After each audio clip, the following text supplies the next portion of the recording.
सुन सुन गए छौड़ी लटकी तू मारने के ना मटकी। सुन सुन गए छौड़ी लटकी तू मारने के ना मटकी। आई उमरी घुसा कटराई करबो।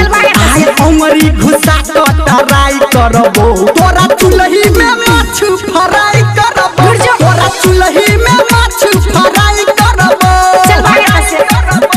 सुन सुन गए छौड़ी लटकी कोई मारने के ना मटकी। सुन सुन गए छौड़ी लटकी कोई मारने के ना मटकी। आई उमरी घुसा कटराई करबो। आई उमरी घुसा कटराई करबो।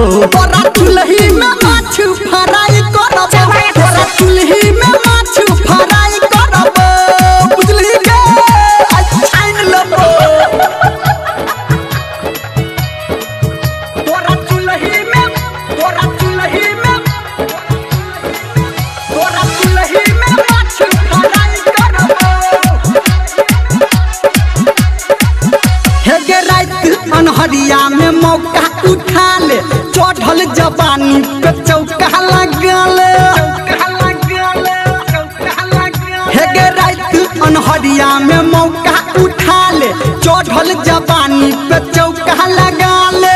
पेनी में छेनी आई चल तू सटा ले। पेनी में छेनी आई चल तू सटा ले। खिड़की के अपना पर्दा हटा ले। खिड़की के अपना पर्दा हटा ले। काले आई किली देखा के हमरा बिली। काले आई किली देखा के हमरा बिली। नहीं तो दमकल पे तोरा चढ़ाई करबो। नहीं तो दमकल पे तोरा चढ़ाई करबो। तोरा चुल्ही में माछ फ्राई करबो। तोरा चुल्ही में माछ फ्राई करबो।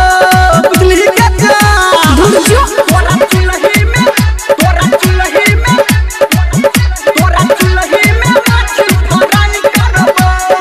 अभी आप सुन रहे हैं सावरिया म्यूजिक डीजे सुमित सतीश रैना। सुमित सतीश रैना। हेगे ऐसन फैसन तोहर न चलतो। हमारा पे तोहर बापो ने बोलतो। हेगे ऐसन फैसन तोहर न चलतो।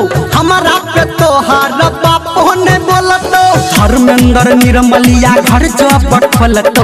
धर्मेंद्र निर्मलिया घर जब खोलतो। संजय गौतम पीछा से हेलतो।